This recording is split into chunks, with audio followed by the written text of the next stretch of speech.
ചെയ്യാനുള്ള അന്തർവാഹിനികൾക്ക് രൂപകൽപ്പന ചെയ്യാനും നമുക്ക് കഴിഞ്ഞു. ഇന്നലകളിൽ എന്തിനേറെ ആകാശത്ത് നോക്കി ചന്ദ്രനെ കണ്ട് അങ്ങോട്ട് കുതിച്ചു പായാൻ കഴിഞ്ഞെങ്കിൽ എന്നതായിരുന്നു നമ്മുടെ മുൻഗാമികളുടെ തേട്ടമെങ്കിൽ ഇന്ന് ബഹിരാകാശ യാത്രയിലൂടെ അത്ഭുതകരമായ കുതിച്ചുചാട്ടത്തിന് നേതൃത്വം നൽകാൻ ഇന്നിന്റെ തലമുറക്ക് കഴിയും.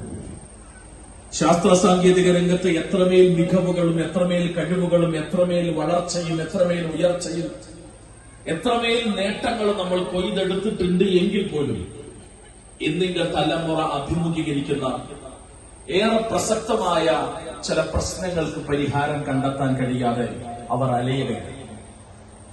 ആരാണ് ഞാനെന്ന മൂർച്ചയുള്ള ചോദ്യത്തിന്റെ മുന്നിൽ, എന്താണ് ജീവിതത്തിന്റെ ആത്യന്തിക ലക്ഷ്യമെന്ന ശക്തമായ ചോദ്യത്തിന്റെ മുന്നിൽ ഉത്തരം കണ്ടെത്താൻ വേണ്ടിയുള്ള ഓട്ടപ്പാച്ചിലാണ് ഇന്നിന്റെ ലോകം.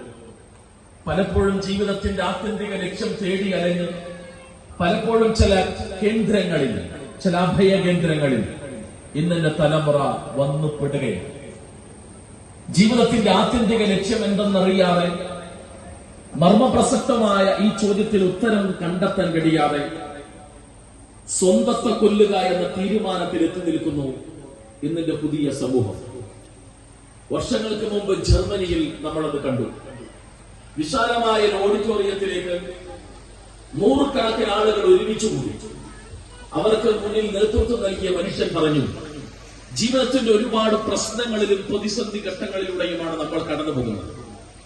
നമ്മൾ അഭിമുഖീകരിക്കുന്ന സകല പ്രശ്നങ്ങളിൽ നിന്നും സകല പ്രതിസന്ധി ഘട്ടങ്ങളിൽ നിന്നും നമുക്ക് വിജയമുണ്ടാകണം, പരിഹാരമുണ്ടാകണം.